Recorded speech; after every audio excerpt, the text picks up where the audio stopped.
Hello guys, master coaching में आपको स्वागत है। इस वीडियो में पढ़ने वाले हम 10th क्लास की हिंदी और 10th क्लास की हिंदी का चैप्टर नंबर 2 है फ्रेंड्स, और ये है हिंदी पद्य साहित्य का संक्षिप्त इतिहास। ओके, इस चैप्टर से मालूम किए जाते हैं यूपी बोर्ड एग्जाम में क्वेश्चन 5 अंक के। चलिए वीडियो को स्टार्ट करते हैं फ्रेंड्स। पहला क्वेश्चन है इसका, देखिए फ्रेंड्स, पहला क्वेश्चन है इस चैप्टर का, वो काफ़ी इंपॉर्टेंट है यूपी बोर्ड एग्जाम के लिए। तो पहला क्वेश्चन है कि रीतिकाल के ऐसे दो कवियों के नाम लिखिए जिन्होंने इस युग में रीति परंपरा से हटकर वीर काव्य लिखे हों। क्या लिखे हों? वीर काव्य लिखे हों।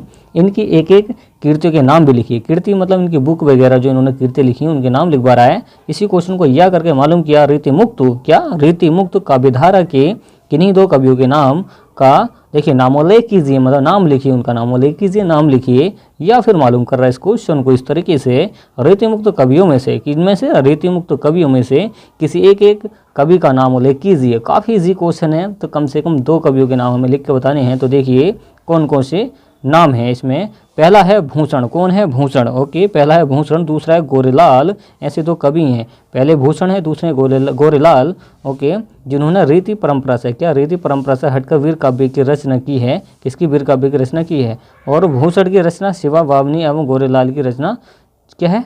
छत्र प्रकाश है। क्या है? छत्र प्रकाश है। इसकी जो रचना वो याद रखें, छत्र प्रकाश इसकी रचना है। ओके, भूषण और गोरेलाल क्या है? ऐसे दो कवि हैं फ्रेंड्स।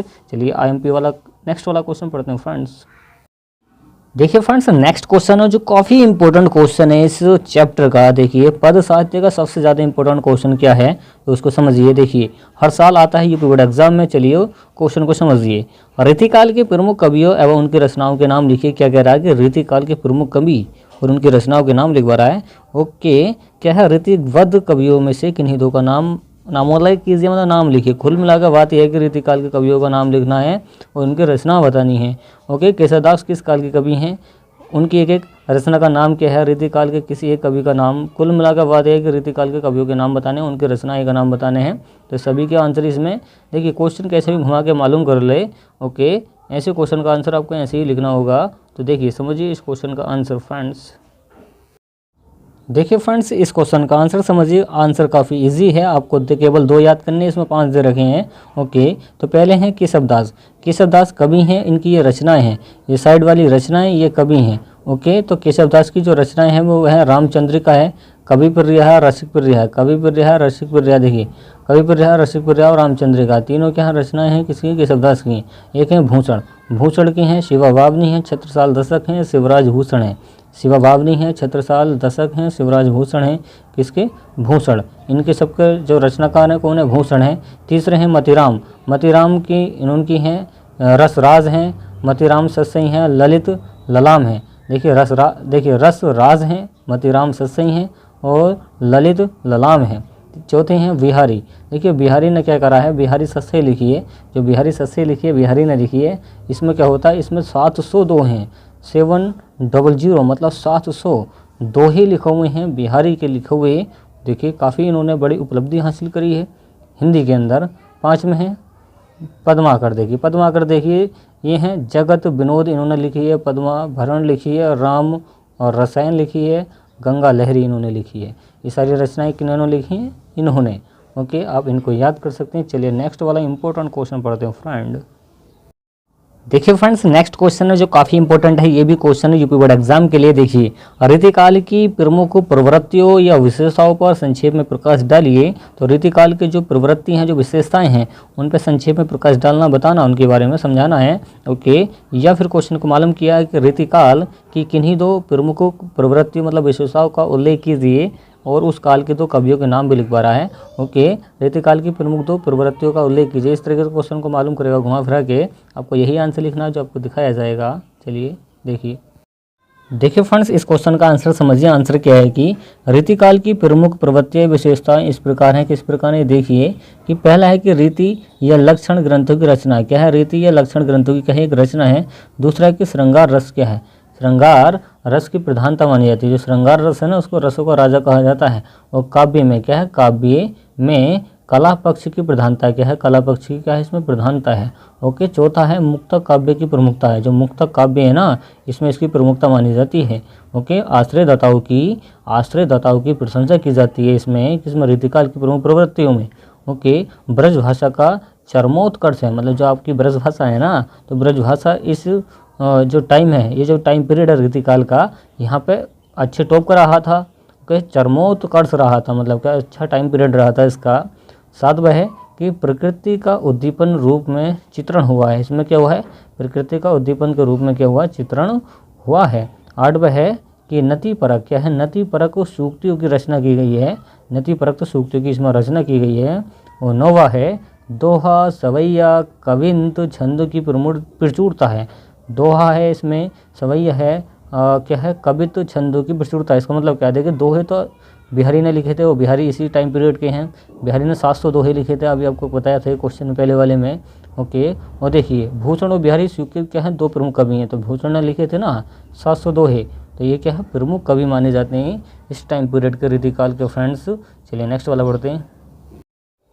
देखिए फ्रेंड्स, इस वीडियो में हम पढ़ने वाले हैं छायावादी युग के बारे में। तो छायावादी युग से जो भी इंपॉर्टेंट क्वेश्चन पूछे जाते हैं उसके बारे में हम कवर करने वाले हैं इस वीडियो में। तो देखिए पहला क्वेश्चन है जो काफ़ी इंपॉर्टेंट क्वेश्चन है। तो देखिए क्वेश्चन क्या है कि छायावादी युग के, क्या छायावादी युग के दो कवियों के नाम और उनकी दो रचनाओं का नाम लिखिए। तो छायावादी युग के जो दो कवि हैं ना, उनके नाम लिखने हैं, उनकी रचनाओं के नाम लिखने हैं। या फिर क्वेश्चन को मालूम किया गया कि छायावाद के किसी एक कवि का नाम लिखिए, या फिर छायावाद की दो प्रमुख कृतियों का नाम लिखिए। कृतियों का नाम भी लिखवा रहा है और क्या, काव्यों का नाम भी लिखवा रहा है। तो कमायनी तथा लोकायतन महाकाव्यकार का नाम लिखिए। ओके, इस टाइप से क्वेश्चन को मालूम कर रहा है कि महादेवी वर्मा की किसी एक रचना का नाम लिखिए। तो महादेवी जो वर्मा है ना, उनकी एक रचना का नाम लिखवा रहा है, और जयशंकर प्रसाद के दो प्रमुख काव्य ग्रंथों के नाम लिखवा रहा है। तो इसी सभी का जो क्वेश्चन का आंसर है ना, ओके, ये आपको ये आंसर यहाँ पे मिल जाएगा। ओके, सभी क्वेश्चन के आंसर यहाँ पे लिखे हुए हैं शॉर्ट तरीके से। तो देखिए पहला है जयशंकर प्रसाद। जयशंकर प्रसाद की जो रचनाएं हैं वो कमायनी है। कौन कौन सी है, कमायनी है और आंसू है। कौन है, कमायनी और आंसू है। ओके, महादेवी वर्मा की कौन सी है, महादेवी वर्मा की है यामा और दीपशिखा। यामा और दीपशिखा, महादेवी वर्मा की यामा और दीपशिखा। नेक्स्ट है, देखिए तीसरे हैं फ्रेंड्स, तीसरे हैं सुमित्रा नंदन पंत। कौन है, सुमित्रा नंदन पंत। इनकी जो रचना है वो है लोकायतन। क्या है, लोकायतन। ओके, चलिए नेक्स्ट वाला इंपॉर्टेंट क्वेश्चन पढ़ते हो फ्रेंड्स। देखिए फ्रेंड्स, नेक्स्ट क्वेश्चन है जो काफ़ी इंपॉर्टेंट है। नेक्स्ट क्वेश्चन क्या है कि प्रयोगवादी धारा के, क्या प्रयोगवादी धारा के किन्हीं दो कवियों और उनकी एक एक रचनाओं के नाम का उल्लेख कीजिए। या फिर किसी एक प्रयोगवादी कवि का नाम लिखना, किसका, प्रयोगवादी कवि का नाम लिखना है। या फिर आंगन के पार द्वार के रचयिता का नाम लिखना है। या फिर धर्मवीर भारती किसी एक काव्य कृति का नाम लिखना है। या फिर प्रयोगवादी धारा के प्रमुख दो कवियों के नाम लिखने हैं। कैसे क्वेश्चन को घुमा के मालूम कर ले, आपका आंसर यही है। ओके, सभी क्वेश्चन का आंसर यही है। क्या है, प्रयोगवादी धारा के किन्हीं दो कवियों के नाम, उनकी एक एक रचना का उल्लेख इस प्रकार है। तो नाम देखो कौन कौन से हैं प्रयोगवादी कवियों के। ओके, पहले हैं सच्चिदानंद, हीरानंद, वात्स्यायन। सच्चिदानंद, हीरानंद, वात्स्यायन, ये अज्ञेय, क्या है, अज्ञेय इनका पूरा नाम है, काफ़ी लंबा चौड़ा नाम है इनका। आंगन के पार द्वार इनकी रचना है। क्या है, आंगन के पार द्वार जो लिखी है वो इन्होंने ही लिखी है। दूसरे हैं धर्मवीर भारती ने कनुप्रिया लिखी है। तो ये दोनों जो दिग्गज हैं, जो महारथी हैं, दोनों जो हैं रचनाओं के अंदर, ये कहाँ के हैं, प्रयोगवादी कवि से हैं फ्रेंड्स। कहाँ के हैं, ये प्रयोगवादी कवि से हैं। चलिए नेक्स्ट वाला पढ़ते हैं क्वेश्चन फ्रेंड्स। देखिए फ्रेंड्स, नेक्स्ट क्वेश्चन है। नेक्स्ट क्वेश्चन क्या है कि हिंदी कविता के छायावादी युग का परिचय दीजिए। या फिर क्वेश्चन को मालूम किया छायावाद के प्रमुख कवियों के नाम लिखिए। ये बताइए छायावाद के किसी एक प्रमुख कवि का नाम का उल्लेख कीजिए। इस तरीके के क्वेश्चन को मालूम कर रहा है फ्रेंड्स। देखिए उन चार कवियों के नाम लिखिए जिनको छायावाद का आधार स्तंभ कहा जाता है। देखिए कितना इंपॉर्टेंट क्वेश्चन है कि उन चार कवियों के नाम लिखिए जिनको छायावाद का आधार स्तंभ कहा जाता है। ओके, जिनके वजह से ये छायावाद बना है। ओके, चलिए इसका आंसर समझते हैं। इस तरीके के क्वेश्चन को मालूम करता है यूपी बोर्ड एग्जाम में। देखिए इसका आंसर समझिए फ्रेंड। देखिए फ्रेंड्स, इसका आंसर समझिए कि आंसर क्या है कि प्रमुख कवि कौन कौन से हैं। ओके, जयशंकर प्रसाद टॉप के कवि माने जाते हैं छायावादी युग के। तो छायावादी युग के जयशंकर प्रसाद हैं, सुमित्रा नंदन पंत हैं, सूर्यकांत त्रिपाठी निराला हैं, महादेवी वर्मा हैं। ये चार छायावाद के प्रमुख क्या है, स्तंभ माने जाते हैं, जिनकी वजह से क्या छायावादी युग बना है। कौन कौन है? जयशंकर प्रसाद हैं, सुमित्रानंदन पंत हैं। कौन है? सुमित्रानंदन पंत हैं। सूर्यकांत त्रिवेदी निराला हैं, सूर्यकांत त्रिवेदी निराला हैं, और महादेवी वर्मा हैं। ये 4 हैं स्तंभ माना जाता है इनको छायावादी युग का। ओके, इनके अतिरिक्त, इनके एक्स्ट्रा में, इनके अतिरिक्त डॉक्टर राम कुमार वर्मा भी हैं, नरेंद्र शर्मा भी हैं, हरिवंश राय बच्चन भी हैं, बालकृष्ण शर्मा भी हैं। ओके, ये एक्स्ट्रा में है। आपको केवल 4 याद कर लेने हैं। कौन कौन के से? जयशंकर प्रसाद, सुमित्रानंदन पंत, सूर्यकांत त्रिवेदी निराला, महादेवी वर्मा। ओके फ्रेंड्स, देखिए फ्रेंड्स, नेक्स्ट क्वेश्चन है। क्या नेक्स्ट क्वेश्चन क्या है कि छायावादी काव्य की प्रमुख विशेषताओं का नाम लिखिए। छायावादी काव्य की प्रमुख विशेषताएं लिखिए। ओके, छायावाद की 2 प्रमुख विशेषताओं का नाम का उल्लेख कीजिए। लिखिए, छायावाद की किन्हीं 2 प्रवृत्तियों के नाम लिखिए। तो क्वेश्चन को मालूम किया गया है कि छायावाद के बारे में बताना, उसकी विशेषताओं के बारे में बताना, क्या क्वालिटीज़ हैं, क्या विशेषताएँ हैं, क्या स्पेशलिटीज़ हैं। चलिए आंसर समझते हैं फ्रेंड। देखिए फ्रेंड्स, आंसर समझिए। इसका आंसर क्या है? आंसर देखिए, नंबर 1 है प्रेम सौंदर्य का चित्रण किया गया। क्या किया गया? प्रेम सौंदर्य का इसमें चित्रण किया गया है, नंबर 1। नंबर 2 है प्रकृति का मानवीकरण किया गया। नंबर 2 क्या है? प्रकृति का मानवीकरण किया गया है। नंबर 3 है अंग्रेजी के रोमांटिसिज्म, अंग्रेजी के रोमांटिसिज्म से प्रभावित किया गया कि इसको छायावादी युग को, छायावादी काल को फ्रेंड्स। चौथा है वैयक्तिक अनुभूति। क्या है? वैयक्तिक अनुभूति की तीव्रता दिखाई गई है इसमें, और रहस्यवादी भावना दिखाई गई है। ये विशेषता है, रहस्यवादी भावना। नंबर 6 है करुणा एवं निराशय की प्रधानता की गई है। क्या है? करुणा एवं निराशय की प्रधानता की दिखाई गई है। कब? छायावादी युग के अंदर फ्रेंड्स। तो इसमें 2 मालूम की गई थी, आप इसमें से 2 ही याद कर सकते हैं। कौन कौन सी? प्रेम सौंदर्य का चित्रण, और दूसरी थी प्रकृति का मानवीकरण। आपको केवल 2 ही याद करनी है, केवल 2 ही मालूम करता है एग्जाम के अंदर, और इसमें आपको 6 दिखा दी हैं। ओके, देखिए फ्रेंड्स, नेक्स्ट क्वेश्चन है जो इंपॉर्टेंट क्वेश्चन है यूपी बोर्ड एग्जाम के लिए। प्रगतिवादी कविता का जन्म क्यों हुआ? किन्हीं 4 प्रगतिवादी कवियों और उनकी रचनाओं के नाम लिखिए। या फिर मालूम करता प्रगतिवादी युग के 2 प्रमुख कवियों के नाम लिखिए। या फिर मालूम करता प्रगति युग के किन्हीं 2 कवियों के नाम लिखकर उनकी एक रचना का, साहित्यिक रचना का उल्लेख कीजिए। इस तरीके से क्वेश्चन को मालूम करता है। इस तरीके से आप देख लेना, इसको काफ़ी ईजी है। बस प्रगतिवादी युग के कवियों के नाम लिखे हुए आना चाहिए, आपको यही क्वेश्चन का आंसर लिखना होगा। चलिए इसका आंसर समझिए फ्रेंड्स। देखिए फ्रेंड्स, इसका आंसर समझिए। प्रगतिवाद से पहले छायावादी कविता का युग था। छायावादी कवियों ने वास्तविकता के धरातल से हटकर सूक्ष्म वायवीय कल्पना का सहारा लेकर काव्य रचना की। क्या की? काव्य रचना की। उनकी इसी सूक्ष्मता और अति काल्पनिकता के प्रति विद्रोह, क्या हुआ? विद्रोह हुआ के रूप में प्रगतिवादी कविता का जन्म हुआ। देखिए जन्म कैसा हो गया? काल्पनिकता, ये जो काल्पनिकता के प्रति विद्रोह था, इसने प्रगतिवादी कविता का जन्म इसने कर दिया। किसने कर दिया? काल्पनिकता ने। ओके, प्रगतिवादी कविता का जन्म इसने कर दिया। ये कह रहा था ना कि जन्म कैसा हुआ, तो इसका आंसर तो ये आ गया है। अब देखिए प्रगतिवादी कवि के आपको जो याद करने हैं, जो जरूर याद करने हैं, वो इनमें से केवल 2 के नाम याद करने हैं। प्रगतिवादी कवि के 2 के नाम याद कर लेना, बस वो ही काफ़ी हैं। देखिए 2 के कवि के नाम ही पूछता है। सुमित्रानंदन पंत पहले हैं, दूसरे हैं सूर्यकांत त्रिवेदी निराला, सूर्यकांत त्रिवेदी निराला। तीसरे हैं रामधारी सिंह दिनकर, चौथे हैं भगवती शरण वर्मा, 5वें हैं नरेंद्र शर्मा, 6ठे हैं रामविलास शर्मा, 7वें हैं शिवमंगल सिंह सुमन, 8वें हैं नागार्जुन। कौन है? नागार्जुन। तथा और कौन से हैं? केदारनाथ अग्रवाल हैं। ओके, आप इनको याद कर सकते हैं, ज़्यादा से ज़्यादा 2 या 3, और इन्हीं को रिपोर्ट एग्जाम में मालूम करता फ्रेंड्स। चलिए लास्ट क्वेश्चन पढ़ते हैं, इसका जो काफ़ी इम्पोर्टेंट है। देखिए फ्रेंड्स, नेक्स्ट क्वेश्चन है कि प्रगतिवादी युग की प्रमुख प्रवृत्तियों या विशेषताओं पर प्रकाश डालना है।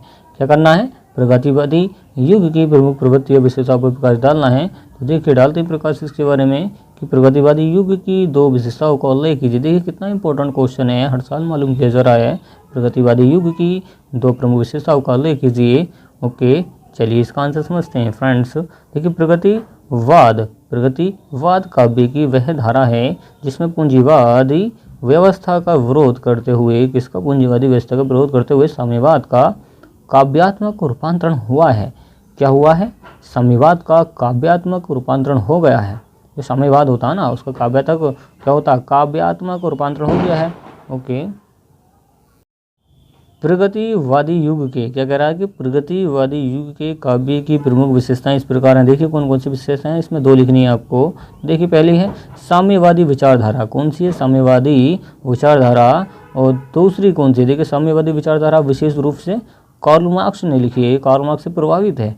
ओके। दूसरी है कि क्या है ये, मानव मात्र के कल्याण के लिए मानवतावादी, मानव मात्र के लिए कल्याण के लिए, मानव मात्र के कल्याण के लिए मानवतावादी। ओके, ये दूसरी इसकी विशेषता फ्रेंड्स।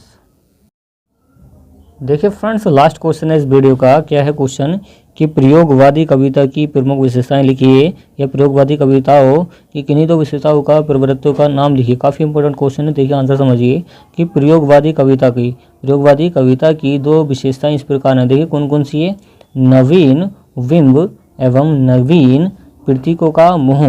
ओके।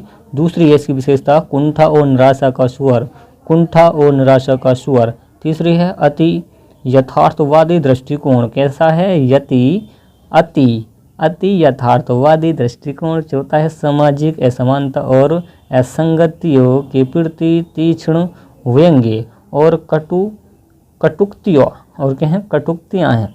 नितांत व्यक्तिगत अनुभूतियों की काव्य में अभिव्यक्ति हुई है, और मुक्तक शैली का प्रयोग किया गया है। क्या किया गया, मुक्तक शैली का प्रयोग किया गया है। और छंद योजना में नवीनता है, जो छंद आपके लिए बनाए गए हैं उनमें नए नए छंद इसमें जोड़े गए हैं। छंद योजना में नवीनता दिखाई गई है। ओके। इसमें से आप ज़्यादा नहीं 2 याद कर लें, वो काफ़ी हैं। जो आपको पसंद आए उनमें से 2 याद कर लें, या फिर पहला वाला, या फिर दूसरा वाला, या फिर पहला वाला, या सातवां वाला, जो भी मर्जी है उसको याद कर लें, सिंपल। अगर आपको वीडियो पसंद आए वीडियो को लाइक एंड शेयर कीजिए, चैनल को सब्सक्राइब कीजिए। Thanks for watching guys.